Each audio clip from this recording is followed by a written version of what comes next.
Assalamualaikum, good morning, selamat pagi. Topi kuning menarik hati. Semoga harimu menyenangkan dan akal pikiranmu jernih selalu. Dengan kejernihan akal dan kebeningan hati, maka semua yang ada di bisnis saham akan nampak jelas dan terang, di mana kita bisa membeli dengan harga yang terbaik dan menjualnya dengan harga yang terbaik pula. Nah, itu semua bisa diwujudkan dengan nyata apabila tiap pagi kita membuat trading plan sebelum pasar buka. Hari ini kita mau bahas saham Techim Jiwikimia. Kenapa kita membahas saham Techim? Karena transaksinya cukup besar, bertambahnya sangat besar sekali dan sangat menarik untuk diamati. Memang sebelumnya, satu hari sebelumnya kita sudah amati dan kenaikan transaksi, volume transaksi yang luar biasa terjadi hari ini. Begitu pula lonjakan harganya cukup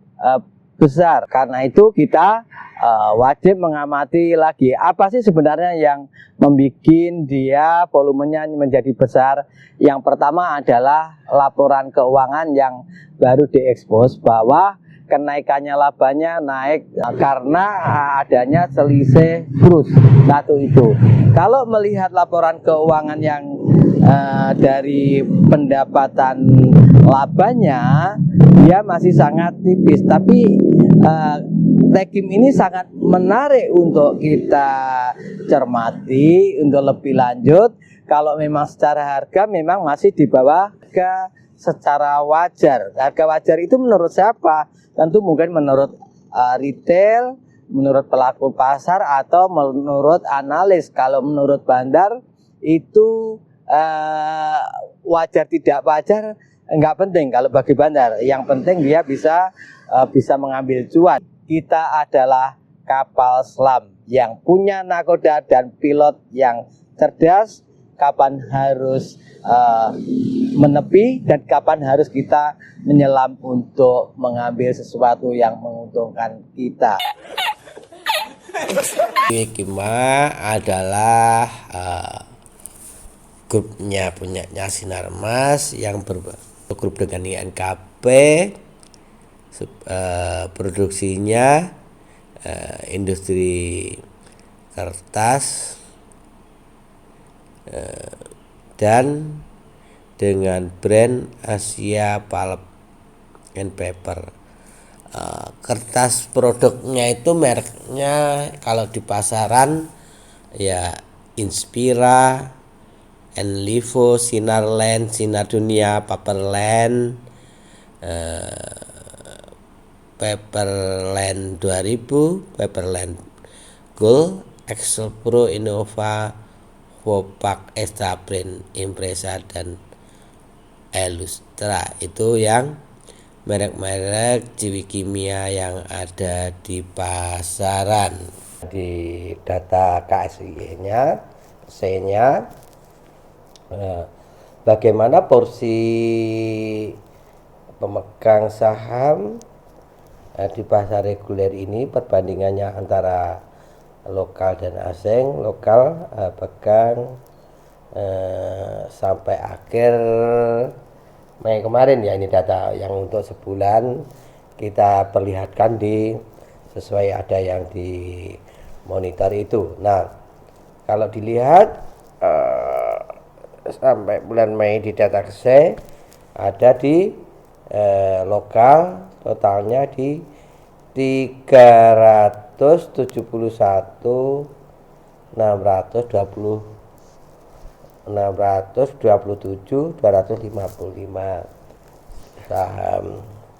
Nah, kemudian lokalnya 880, 869.530. Nah, sama komposisinya lokal ini apa saja sih yang ya pegang. Sama secara detailnya ada asuransi 177 juta lebih, kurang lebih seperti itu.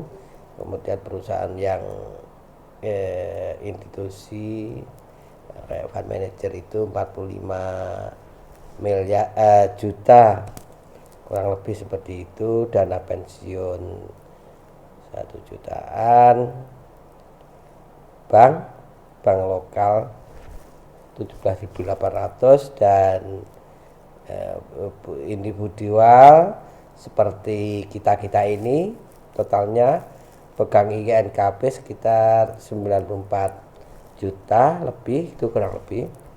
Kalau reksadanya ada di 24 juta lebih dikit. Nah, untuk perusahaan pula perusahaannya dianggap mungkin perusahaan ya, atau fund manager pula itu 27 juta 700-an lebih. Yayasan sih ada ini 100-an 9 juta dan lain-lain. Itu yang trader atau pelaku pasar lokal.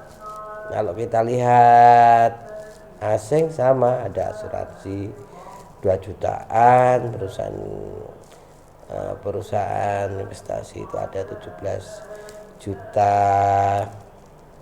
400, dana pensiun asing itu ada 30 jutaan, bank asing ada 32 jutaan, terus individualnya asing malah sedikit, ini 272.000, reksadana ada 78 juta. Terus kemudian perusahaan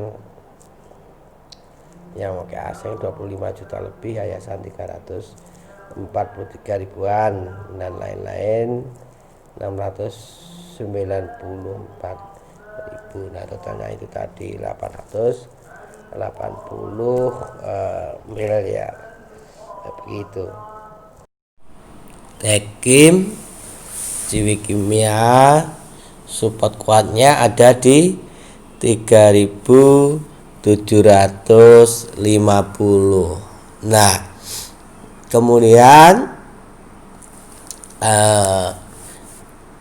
sikapnya bagaimana Mbah kalau kita sudah punya posisi? Nah, kalau kita belum posisi juga bagaimana? Nah, area B-nya ada di spekulasi B1 di 4.880. Kalau tidak dapat ya HK, yang penting MM ketat. Kemudian spekulasi B2 di 4.500 dan spekulasi B3 4.300.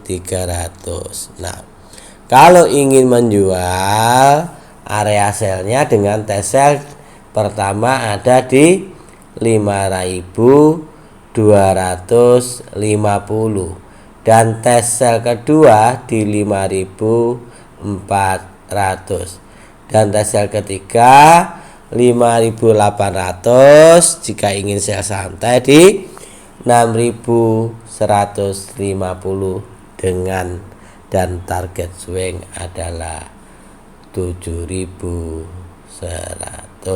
Nah, kata kuncinya apapun yang terjadi di pasar adalah bagaimana kita mesikapinya. Nah, dari uraian itu, kalau Mbah pilih mana? Pilih INKP atau Ciwi Kimia. Nah, sama ini, dia labanya juga naik ya karena krus saja, selisih krus. Kalau ngomong emitennya ini sudah murah atau mahal, ya masih murah sih, tapi kondisinya memang masih dalam new normal atau normal yang dengan bersyarat sesuai dengan protokol pemerintah, yaitu dengan tetap menjaga agar COVID-19 tidak menyebar lebih luas. Yang menarik Mbak itu apa? Pertama, yang sudah disebutkan di depan, mesin kertasnya yang dulu untuk kertas putih itu dimodifikasi karena pasar kertas putih turun hampir 80%. Mesin yang 100 ton per hari itu kini berubah menjadi sebuah kertas coklat, dan mulai efektif tanggal Desember 2019 kemarin telah beroperasi dengan kapasitas 700 ton per hari. Lalu dia membeli pula 2 mesin baru, kapasitasnya masing-masing 300 ton, dan jadi 300 kali 2 ditambah mesin baru lagi, ada yang ini 300 ton per hari, yang kalau nanti kapasitas dinormalkan maksimalnya 500 ton per hari. Nah, kapasitas itu sepadan dengan pabrik kertas di seluruh Jawa Timur. Harimu penuh cuan.